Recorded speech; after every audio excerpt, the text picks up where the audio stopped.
Friends, welcome to Pinki mom blog. আজকে ব্লগে দেখো বিরিয়ানি দেখাচ্ছি, একটু বিরিয়ানি করে।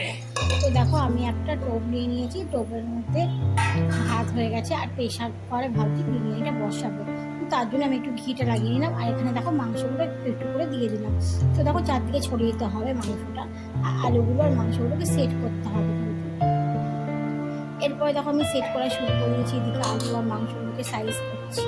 এর উপর দিয়ে এবার ভাত দিয়ে দিচ্ছি। দেখো ভাতটা আমার একটু হালকা লেগে গেছিলো, বুঝতে পারিনি। তো দেখো আমি এখন সেই ভাতগুলোকে আস্তে আস্তে উপর দিয়ে, দেখো ভাতটা কিন্তু ঠিকই ছিল, ছড়িয়ে দিচ্ছি। সুন্দর করে হাত দিয়ে দিয়ে সেট করে দিচ্ছি ভাতটাকে, যাতে সেট হয়ে যায়।